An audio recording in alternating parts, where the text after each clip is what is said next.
पुढे काय? मला वाटतं आपल्या या पूर्ण आयुष्यामध्ये हा एकच असा प्रश्न आहे ज्याच्या अवतीभोवती आपलं पूर्ण आयुष्य फिरत असतं. सांगतो.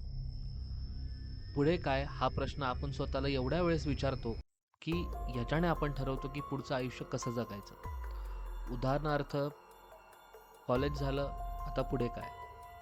जॉब लागला, पुढे काय? प्रमोशन झालं, पुढे काय? एवढंच नाही तर आता जेवण झालं, डिनरचं पुढे काय?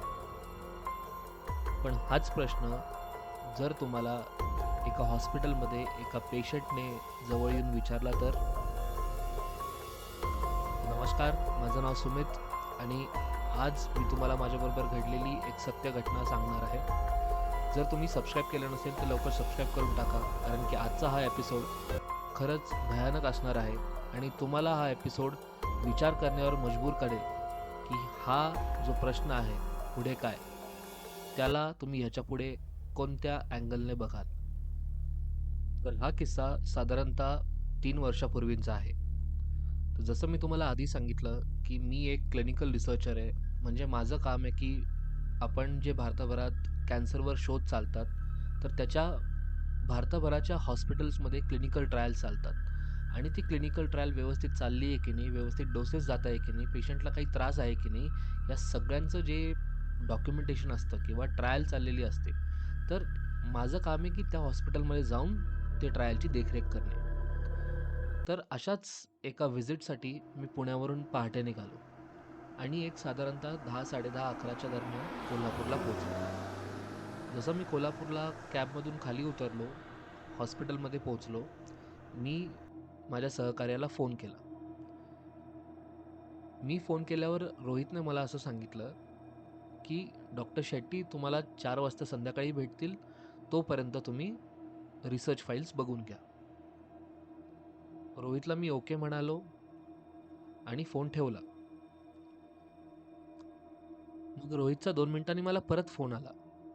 "हॅलो सर, ॲक्चुअली आज नेहमीच्या ठिकाणी नाही बसायचंय. तुम्हाला -2ला जाऊन बसायचंय." आता मी आयुष्यात प्रचंड हॉस्पिटल पाहिले आणि या -2चा अर्थ हा, की ग्राउंड फ्लोअरच्या खाली 2 फ्लोअर.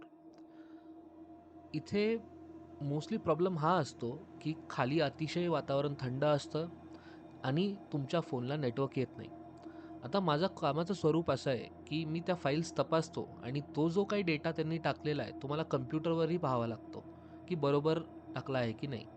त्याच्यासाठी तुम्हाला इंटरनेट लागतं आणि जर फोनला रेंजच नसेल, तर तुम्ही इंटरनेट कसं वापराल? मी रोहितला तरी पण विनंती केली, की खाली इंटरनेटचा प्रॉब्लेम येईल, मला वरतीच बसू दे. पण तो म्हणाला, की आज सगळ्याच ओ-पी-डी फुल्स आहेत, कुठेच कॉन्फरन्स रूम पण अवेलेबल नाही. तुम्ही प्लीज आजच्या दिवस ॲडजस्ट करा. आता शेवटी दुसरा पर्याय नव्हताच. मला रोहितचं ऐकावं लागलं आणि मी लिफ्टजवळ गेलो आणि -2चं बटन दाबलं. -2चं बटन दाबल्यावर तेवढ्यात मला लिफ्टच्या गार्डने विचारलं, "साहेब कुठे जायचंय तुम्हाला?" मी त्यांना म्हणालो, "मी क्लिनिकल रिसर्चच्या ऑडिटसाठी आलोय. मला -2ला बसायला सांगितलंय." तर 2 मिनिटं त्या गार्डने माझ्याकडे बघितलं आणि सांगितलं, की "खाली गेलात की लेफ्टला वळा आणि सरळ जा." त्याला मी ओके म्हणालो आणि खाली गेलो. हे काय माझ्यासाठी नवीन नव्हतं. मी एवढे हॉस्पिटल्स पाहिलेत, की आता त्याचं काहीच विशेष वाटत नाही. पण एवढ्या ह्या 8-10 वर्षाच्या नोकरीमध्ये मला एक जाणवलंय, की हॉस्पिटल ही अशी जागा आहे, की जिकडे तुम्हाला कधीच बरं वाटेल असं होत नाही. म्हणजे आजारी पेशंटला तिथे बरं वाटतं. पण जर तुम्ही धडधाकट असाल आणि तुम्ही कामानिमित्त हॉस्पिटलला जरी गेलात, तरी तिथलं एक वातावरण असं असतं, की माणसाला थोडं डिप्रेसिंग, थोडं लो वाटायला लागतं. आणि त्यातल्या त्यात तुम्ही -2ला खाली जाणार असाल, जमिनीच्या एवढ्या खाली, तर तुम्हाला लो वाटणं साहजिक आहे. मी असंही पहाटे उठलो होतो, -2ला गेलो, त्या केबिनमध्ये जाऊन बसलो. तेवढ्यात रोहित आला. त्याने मला केबिन वगैरे उघडून दिली, स्वच्छ वगैरे केबिन केलेली होती आणि तिकडे मी बसलो आणि बॅगेतनं लॅपटॉप काढला. मी रोहितला म्हणालो, "रोहित, मला सगळ्या पेशंटची फाईल हवी आहे आणि ती लवकर घेऊन ये. कारण की मला संध्याकाळी 6च्या आधी पुण्यासाठी परत निघायचंय." रोहित हो म्हणाला आणि जाता-जाता रोहित एक गोष्ट बोलून गेला, की "सर, ह्या कॅबिनचं दार आतून लावून घ्या. इथे लोकं तुम्हाला डिस्टर्ब करू शकतात." मी त्याला म्हणालो, "यार हॉस्पिटल आहे. लोकं कदाचित डिपार्टमेंट विचारायला येतात. पण ठीक आहे, बट लावायची मला गरज नाहीये." तो तरी माझ्याकडे बघून शांतपणे म्हणाला, "माझं ऐका, दरवाजा आतून लावून घ्या." मला असे खूप काम होतं. मी त्याला ओके म्हणालो आणि रोहित तिथे निघून गेला. 5 मिनिटं माझे ईमेल्स वगैरे बघितले, कालची कामं संपवली आणि रोहितची वाट बघत होतो. तेवढ्यात केबिनचं दार वाजलं. दार उघडलं, बाहेर रोहित होता. रोहितने सगळ्या फाईल्स आणल्या, ठेवल्या आणि मला काय हवं नको विचारलं. त्याला मी म्हणालो, "मला फक्त 1 कप चहा हवा आहे आणि बाकी काही अडचण आली की मी तुला फोन करतो." तर तेवढ्यात रोहितनं सांगितलं की "सर, आज OPDमध्ये खूप पेशंट्स आहे. मी दुपारी 1 नंतरच येऊ शकेल. तोपर्यंत तुम्ही फाईल्स बघून घ्या." त्याला मी हो म्हणालो आणि जाता-जाता रोहित परत तेच म्हणाला, "सर, मी चाललोय. आतून दरवाजा लावून घ्या." आणि दुसऱ्यांदा तो हे म्हणाल्यावर मला विलक्षण वाटलं. पण त्याला ओके म्हणालो आणि माझं काम सुरू केलं. जेमतेम 1-2 फाईल बघितल्या असतील, तेवढ्यात रूमचं दार परत वाजलं आणि मला वाटलं कदाचित रोहित अजून फाईल्स द्यायला आलाय. तर मी दार उघडलं. दार उघडताच मी बघितलं, की एक माणूस उभा होता. हा माणूस म्हणजे अतिशय आजारी दिसणारा, हॉस्पिटलचे कपडे घातलेला, त्याच्या हाताला सलाईन लागलेली होती आणि डोळे एकदम असे डोळ्याखाली आपण आजारी पडल्यावर काळं पडतं तसं पडलेलं होतं. मला कदाचित वाटलं, की ह्याचा मे बी वॉर्ड वगैरे चुकलाय. तर त्याला मी म्हणालो, की "काही हवं आहे का?" तर तो मला म्हणाला, "लायटर आहे का?" आणि मला फार वेगळं वाटलं, की आपण हॉस्पिटलमध्ये आहे आणि इथे हा माणूस मला लायटर विचारतोय. तर मी हसलो आणि मी त्याला म्हणालो, की "नाही, मी सिगारेट वगैरे घेत नाही आणि असंही असतं तरी हॉस्पिटलमध्ये मी तुम्हाला दिलं नसतं." तर तेवढ्यात तो माणूस रागाने माझ्याकडे बघू लागला. कदाचित त्याला माझा विनोद आवडला नसेल. मी त्याला सॉरी म्हणालो आणि त्या माणसाने माझ्याकडे पाठ करून तो परत संथ गतीने पुढे कुठेतरी चालून गेला कॉरिडॉरमध्ये आणि मी दरवाजा लावून घेतला. 1 तास, 1.5 तास मी काम केलं, फाईल्स वगैरे तपासल्या आणि मला थोडासा थकवा जाणवला. म्हटलं चला हे केबिनमध्ये असंही गुदमरल्यासारखं होतंय. आपण बाहेर कॉरिडॉरमध्ये थोडीशी चक्कर मारू म्हणजे ॲटलीस्ट थोडी एनर्जी वाटेल. म्हणून मी दार उघडलं आणि त्या कॉरिडॉरमध्ये चालायला निघालो. जसा मी 2-3 पावले पुढे आलो, तसं मला तोच माणूस परत दिसला आणि त्या अख्ख्या कॉरिडॉरमध्ये कोणीच नव्हतं. तो एकटा कॉरिडॉरच्या मध्यभागी उभा होता आणि हा प्रसंग मला आता तुम्हाला विस्तारित सांगू द्या. म्हणजे असं इमॅजिन करा, की एक हॉस्पिटलचं कॉरिडॉर ते अतिशय लांब 300-400 मीटर आणि प्रत्येक ठिकाणी त्यांचे डिपार्टमेंट किंवा त्या खोल्या जिकडे पेशंट्स असतात.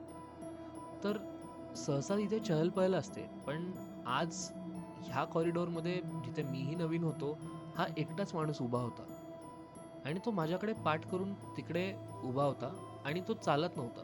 तो फक्त तिथे उभा होता. जसं काहीतरी शून्यात बघतोय किंवा विचार करतोय.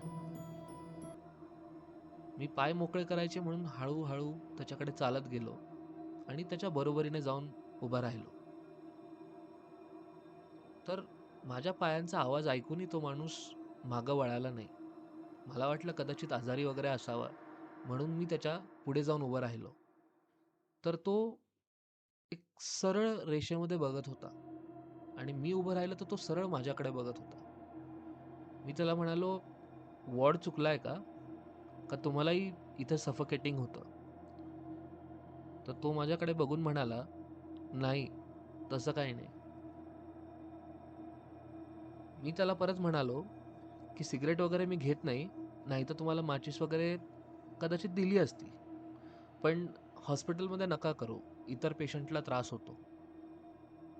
तर तेवढ्यात तो माझ्याकडे बघून म्हणाला, "ह्या फ्लोअरवर कोणालाच त्रास होत नाही."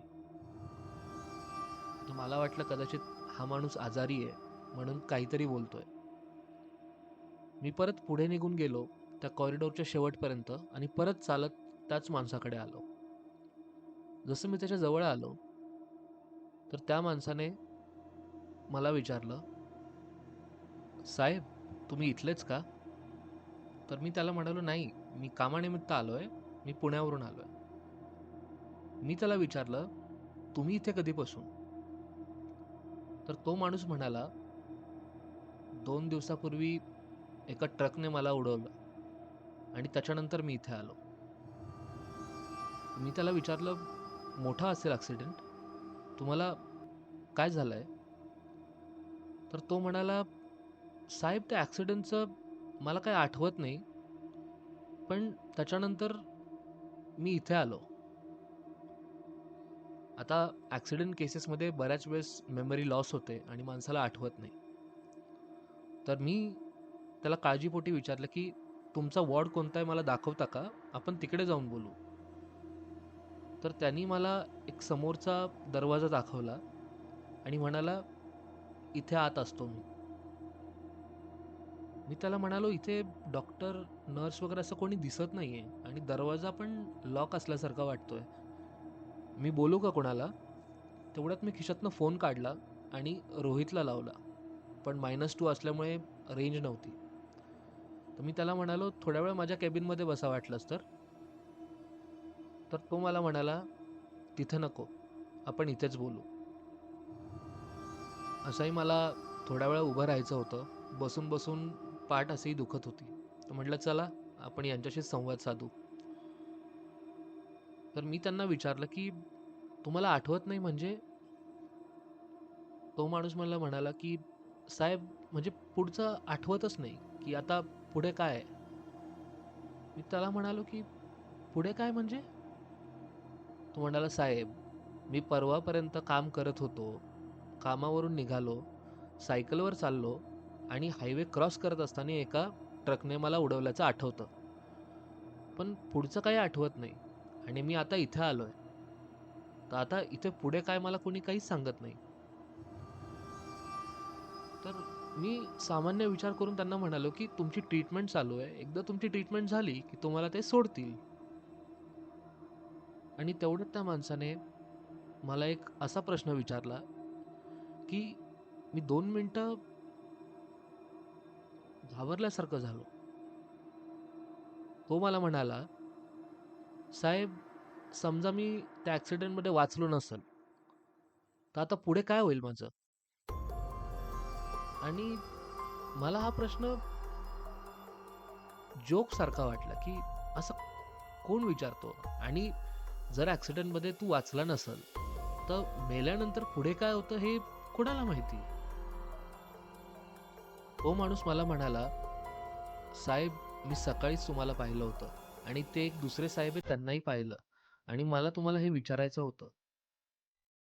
मी त्याच्याकडे 2 मिनिटं बघितलं आणि म्हणालो, की "मी कदाचित घाईत असेल, तुम्हाला पाहिलं नाही, पण मी डॉक्टरला विचारतो आणि आपण बघू तुमच्या ट्रीटमेंटचं. तुम्ही हे असे काही विचार करू नका." तर तो माणूस एकदम त्याच्या चेहऱ्यावर मला काळजी दिसली आणि तो म्हणाला, "नाही, तसं नाही साहेब. समजा आपला अपघात झाला आणि आपण गेलो, तर पुढे काय होतं?" मी त्याला म्हणालो, की "मला याच्यावरचं काही ज्ञान नाही आणि काही सांगता येत नाही पुढे काय होतं." कारण की ह्या एका प्रश्नाचा मी कधी विचारच नव्हता केला. तर तो माणूस माझ्याकडे बघून म्हणाला, की "तरी बघा ना साहेब, तुम्ही शिकलेले दिसतात. तुम्ही कुठं काहीतरी ऐकलं असेल पुढे काय होतं." आणि मला असं वाटलं, की ह्या माणसाला आता टाईमपास करायचा असेल म्हणून काहीतरी फिलॉसॉफिकल विचारतोय. तर मी त्याला म्हणालो, की ह्या प्रश्नाचं तसं उत्तर सांगणं कठीण आहे. कारण की सायन्सच्या हिशोबाने ज्याचा मी अभ्यास केलाय, आपल्या मृत्यूनंतर काहीच नसतं. म्हणजे आपण असतो आणि मृत्यूनंतर आपण नाहीसे होतो. पुढे काहीच नाहीये. आणि जर आपण अध्यात्म किंवा ज्या ऐकलेल्या गोष्टीच्या हिशोबाने काही लोकं म्हणतात, की मृत्यूनंतर एक प्रकाश दिसतो आणि त्या प्रकाशात आपण निघून जातो. काही लोकं म्हणतात, मोक्ष भेटतं आणि आपण पुढच्या प्रवासाला जातो. हिंदू धर्माच्या हिशोबाने आपण परत एक जन्म घेतो. पण ह्याचं नक्की उत्तर मी तुम्हाला देऊ शकत नाही. तर तो माणूस फार मोठ्याने हसायला लागला आणि मी शॉक झालो त्याच्या रिएक्शनने. आणि त्याच्या हसण्याचा आवाज पूर्ण कॉरिडॉरमध्ये येत होता आणि तो आवाज फार मोठा होत होता. म्हणजे एक तर त्याचा हसण्याचा आवाज, तो माझ्याजवळ हसतोय आणि त्या पूर्ण शांत कॉरिडॉरमध्ये तो आवाज खूप घुमायला लागला आणि माझ्या कानाला टोचू लागला. आणि मी त्याला थांबवलं. म्हटलं, "थांबा, म्हणजे मला जेवढं माहिती मी तेवढं तुम्हाला सांगितलं. तुम्ही एवढे काय हसताय?" तर तो म्हणाला, "साहेब, हे चूक आहे." मी म्हणालो, "कोणतं?" तर तो म्हणाला, "साहेब, नंतर पण पुढं काय करायचं असतं, हे कोणीच सांगत नाही आपल्याला." मी त्याला म्हणालो, "म्हणजे?"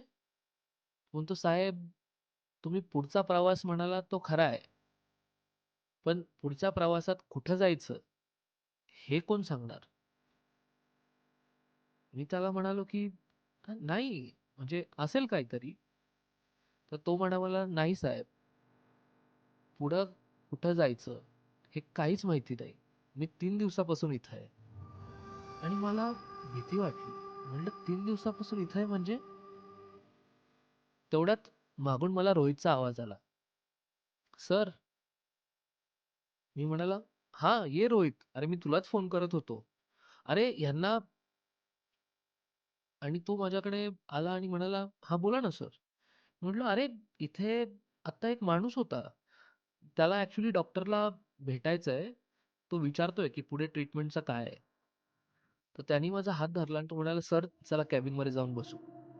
मी म्हटलं, "अरे तो माणूस बघ तो इथे फिरतोय कधीचा." तो म्हटला, "सर चला ना कॅबिनमध्ये जाऊन बसू. मी सांगतो तुम्हाला." मी रोहितची ही रिॲक्शन बघून सरप्राईज झालो. म्हटलं, "ठीक आहे, चल आपण जाऊन बसू." आणि मी गेलो.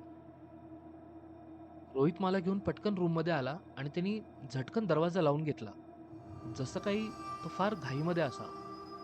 त्याला म्हटलं, "अरे आरामात लाव, उघडा सोड, तो माणूस येईल आता, त्याची हेल्प करू आपण." तो म्हणाला, "नाही सर, इथे मी तुम्हाला म्हटलो ना दरवाजा लावूनच घ्या." मी रोहितच्या चेहऱ्याकडे बघितलं आणि रोहित फार घाबरलेला वाटला मला. त्याला म्हटलं, "काय झालं रोहित? काही प्रॉब्लेम?" तर रोहित माझ्याकडे जवळ आला आणि एक खुर्ची सरकून माझ्या जवळ बसला आणि म्हणाला, की "सर, आत्ता तुम्ही कोणाशी बोलत होतात?" त्याला म्हटलं, "अरे एक पेशंट होता. मला विचारत होता, की आता पुढे ट्रीटमेंटचं काय? आयुष्यानंतर पुढे काय होतं? कोणी मेलं तर पुढे काय होतं?" असं काय-काय विचारत होता. तर तो म्हणाला, "तुम्ही काय सांगितलं?" अरे म्हटलं, "काय सांगणार आहे? आपण कुठे गेलोय, की आपण त्याला काही उपदेश देऊ. मला जेवढं कळतं तेवढं त्याला सांगितलं आणि त्याची मी मदतच करणार तेवढ्यात तू आला." तर तो मला म्हणाला, "सर, या पूर्ण कॉरिडॉरमध्ये, या खालच्या -2 मध्ये तुम्ही सोडून कोणीच नाहीये." आणि मी सरप्राईज झालो. म्हटलं, "काय?" "अरे शेजारच्याच वॉर्डमध्ये आहे ना लोकं. तर तिथला एक पेशंट बाहेर आलाय." तर रोहितने जे सांगितलं त्याच्यानंतर 2 मिनिटं मी काहीच बोलू शकलो नाही. रोहित म्हणाला, "सर, हे -2 मी तुम्हाला सांगितलं नाही, पण इथे फक्त ही एकच कॅबिन आहे आणि बाकी जे 5 दरवाजे आहे, ती सगळी मॉर्ग आहे.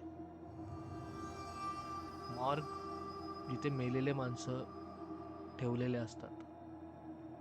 माणसं ज्यांचं कोणी नाही किंवा ज्यांना आता अंतिम यात्रेसाठी नेणार आहे आणि त्यांचं पोस्टमॉर्टम इथे खाली -2 ला केलं जातं." मी रोहितकडे बघून म्हणालो, "उगाच आज मस्करी करू नको हां. आधीच माझं डोकं खराब झालंय. मृत्यूनंतर काय होतं, ह्याच्यानंतर काय होतं आणि आता तू मला इकडे येऊन घाबरवतोय." तो म्हणाला, "नाही सर, तुम्ही पूर्ण कॉरिडॉर बघा. इथे कोणीच सापडणार नाही. आज कुठे बसायला जागा नव्हती आणि मी शेट्टी सरांना सांगितलं तुम्हाला इथे बसवू नका. पण त्यांनी माझं ऐकलं नाही आणि तुम्हाला इथे बसवायला सांगितलं.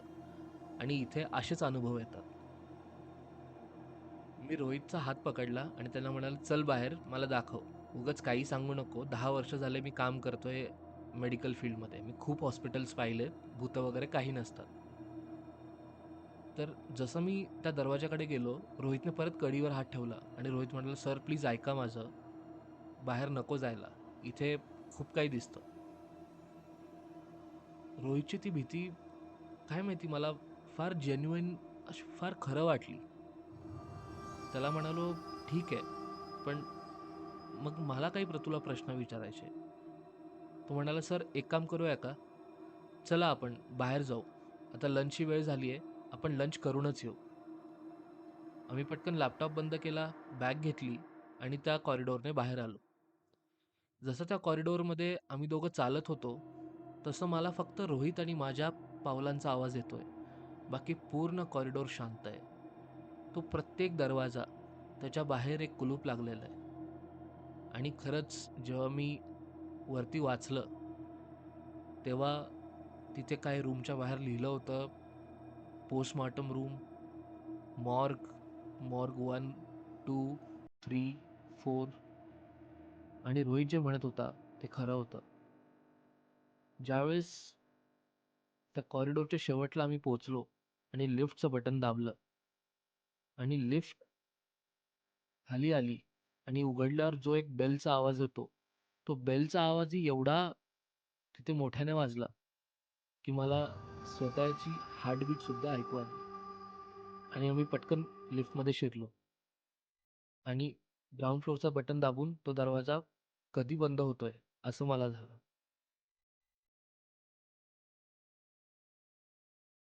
रोहित आणि मी कॅन्टीनमध्ये येऊन बसलो. आम्ही दोघांनी जेवण ऑर्डर केलं आणि रोहित फार घाबरलेला दिसला. रोहितच्या मी जवळ बसलो आणि रोहितला म्हणालो, "काय झालं रोहित? तू खाली जे काही मला सांगितलं त्याच्यावर थोडा विश्वास आहे मला, पण तरी पण मला पटत नाही." तर तो म्हणाला, "नाही सर, मी जे तुम्हाला सांगितलं त्यात खोटं काहीच नाहीये. पण ते खरं पण नाहीये. म्हणजे मी कसं सांगू तुम्हाला?" त्याला म्हणालो, "अरे सांग ना रोहित, तुला पण असा काही अनुभव आला का?"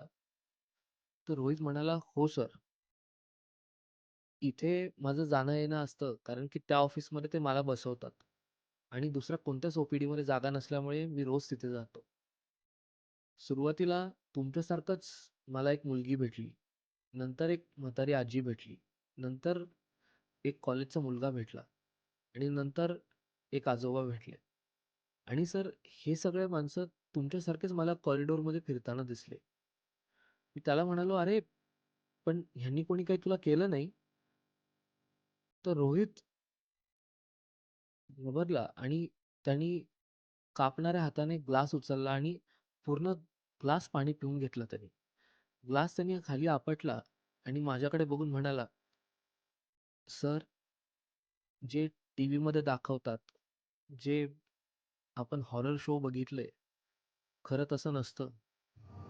मी त्याला म्हणालो, "खरं तसं नसतं म्हणजे? काय असतं?" तो म्हणाला, "सर, जसं आपण समजा आपण झोपलो आणि अचानक तिसऱ्या ठिकाणी उठलो, तर उठल्यावर जो काही आपला गोंधळ होतो आणि जे काही आपल्याला प्रश्न पडतात, तेच सगळे प्रश्न ह्या लोकांना पडतात." मी त्याला म्हणालो, "म्हणजे? म्हणजे कसं सांगू सर? तुम्हाला त्या माणसाने काय विचारलं?" तर त्याला मग मी म्हणलो, की त्या माणसाने मला विचारलं, की "आता पुढे काय?" तर तो म्हणाला, "हेच सर. प्रत्येक जण, ती म्हातारी बाई, तो मुलगा, ते आजोबा, ती लहान मुलगी, सगळे मला तोच प्रश्न सारखे सारखे विचारतात, की आता इथून पुढे काय?" सर, मृत्यूनंतर काय होतं ह्याच्याबद्दल खूप लोकांनी काय काय लिहून ठेवलंय, पण मला वाटत नाही ते खरं आहे. मला असं वाटतं मृत्यूनंतर जे म्हणतात की ह्या आत्मा भटकतात, तर ते एका कारणाने भटकतात. कारण की त्यांना दिशा नसते सर. मृत्यूनंतर ते जेव्हा इथे येतात आणि ज्यावेळेस ते भटकतात, त्यावेळेस ते आपल्यासारख्या माणसांना कदाचित दिसतात कधी-कधी आणि ते तेच प्रश्न विचारतात सारखे-सारखे, की आता पुढे काय? माझा मृत्यू घरी झाला, आता पुढे काय? माझा ॲक्सिडेंट झाला, मी इथे उठलो, आता पुढे काय? ते सगळे एकच प्रश्न विचारतात, की पुढे काय? कारण की त्यांनी आयुष्यभर त्याच प्रश्नाचं उत्तर शोधलेलं असतं आणि मेल्यानंतरही त्यांचा ह्या प्रश्नाशी पिछा सुटत नाही. मेल्यानंतरही ते ज्यावेळेस भटकतात, त्याही वेळेस तो तेच प्रश्न विचारतात. की आता पुढे काय. रोहितकडे बघून मी 2 मिनिटं शांत राहिलो आणि मी रोहितला विचारलं की मग तू काय सांगितलं त्या लोकांना.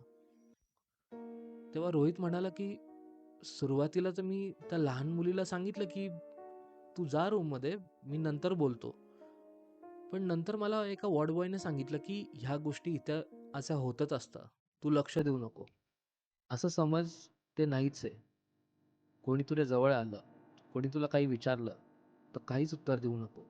कारण की ते जे प्रश्नाचे उत्तर विचारतात ते आपल्याकडे कोणाकडेच नाहीये. त्यामुळे सरळ यायचं, त्या रूममध्ये जायचं, आतून कडी लावायची आणि आपापलं काम करायचं. हे ऐकून माझ्या सुद्धा कपाळाला घाम आला आणि मी रोहितला म्हणालो की रोहित, हे असं असताना तू का इथे काम करतोय. तर तो म्हणाला काय करणार सर, 2 वर्षापासून बेरोजगार होतो आणि मी 2 वर्ष हाच प्रश्नाचं उत्तर शोधत होतो की कॉलेज संपलंय, आता पुढे काय. जॉब भेटत नाहीये, आता पुढे काय.